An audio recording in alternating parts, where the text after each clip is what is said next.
So I am currently continuing working on my Apple IIe.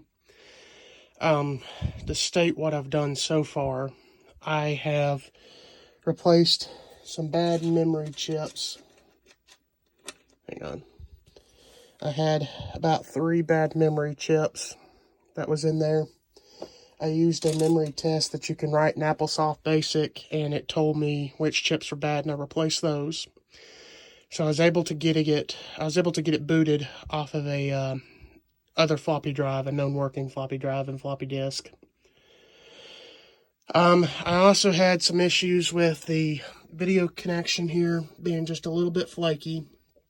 I had a broken solder joint, so I fixed that. I also was having an issue where the whole port was twisting a little, so I put a little bit of solder on the exterior of it where the ground connection is, and it stopped that. So the Apple IIe is working beautifully now. Having no issues with it. Stuff I still need to do, so I need to replace this key switch. I have a replacement coming in. I have a super serial card coming in that I'm going to install, and I also either need to recap the power supply or rebuild it because it's still the original. I have a DuoDisk drive, which you can see right here, that I have been trying to get working. I have narrowed it down to this disk. This disk will read fine. This is the secondary of the two. However, this disk drive was having problems. Lo and behold, this 4-pin connector here goes to the floppy drive read and write head. Turns out, if you can see here, turns out that there was a tear in the cable where it was rubbing up against some part of the shell, the internal something, and mainly it was the green and the red with a little bit of the white cable. But mainly, I believe the red one was the one that was broken. However, these, as you can see here, they were kind of wrapped and glued together, so I kind of had to cut it in half to get it to work. But what I did is I cut the cable in half, and I spliced them all together, soldered them together, and, well, I'll show you what it does finally now. It wasn't reading anything at all. It would just spin.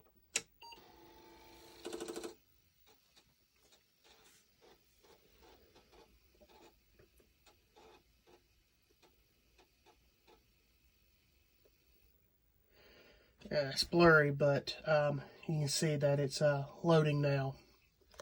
So I successfully have repaired my DuoDisk drive. On the back of these drives, there is I'll tell you what, I'll show you if you give me a second. Right now that I have the controller board taken off, as you can see, there is a kind of like a record player with a strobe light to determine the speed, and if you use an incandescent bulb, it will flash at 60 hertz if you're in the US, and that outer ring is for 60. I did see it maybe going a little fast, and I adjusted it, but it still wasn't reading and writing. It took me a little bit, but like I said earlier, I finally determined it was these cables here. So what I'm going to do now is I am going to put a little bit of this liquid tape to insulate all the connections so none of them short. Then I'm also thinking about taking just a drop of super glue and super gluing these cables together so they're kind of wadded back together because I can't really twist it like it originally was. And then I will put it back in its case and we'll test it again. So I have everything now back in its permanent location. So let's see if it still works now that I have everything fully assembled again.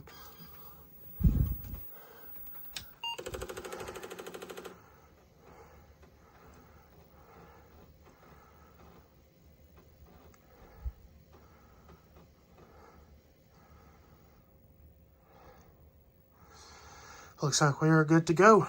We now have a fully functioning DuoDisk drive. So I have the Apple IIe back on the workbench. It's probably about a week later from the last part. And I have a super serial card now installed. This is primarily so I can bootstrap it with ADT Pro to get software on here. As you can see, this is the switch arrangement. 1, 2, 3, 4 down, 5, 6, 7 up. On the second one, you have 1 and 2 up. You have 3 down, 4 up, and then 5, 6, 7 down. See if that'll focus right there. I also have a replacement key switch for this one that is the busted off. You can see that the plus part right here on this one's busted off. So I'm gonna undo the case, desolder that, solder this one in, and I also have a replacement key that I bought several years ago. So let's go ahead and see if we can't get that key fixed. So I've got the Apple IIe set back up in its home here on my desk, and as you can see, I've got the new key installed. I have a delete key that I've had for several years now. It's mainly that I'm waiting on a switch. And at first glance, it matches the rest of the keyboard perfectly.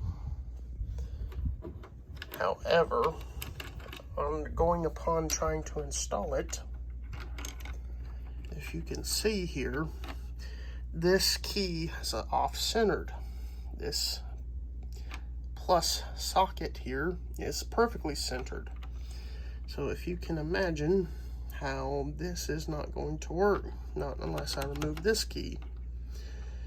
I could have sworn when I bought this, it was for an Apple IIe, just like this. However, I suppose this is not the correct key.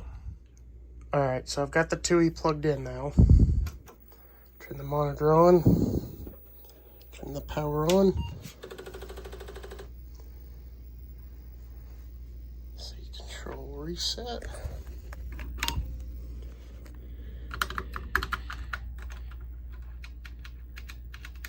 And as you can tell, the delete key is in fact working.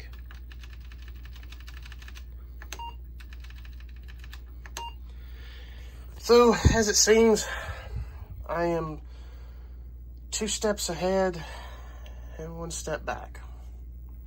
I have the Super Serial card installed. I also got a manual for it. When I got this manual and it arrived in the mail, it was actually still shrink wrapped, so it had never been opened. So as you can imagine, this book here is in pristine shape. And yeah, I know maybe I shouldn't have opened it, but it already had a small tear in the corner, so I went ahead and finished opening it. And just to have it for reference when I'm using this thing with this XP computer here for ADT Pro, and I'm using an XP computer mainly because this computer still has a serial port on it. It was before they started removing the 9-pin serial ports off. So, makes it a perfect candidate to use ADT Pro. Right now, I have it hooked up to the 2GS here.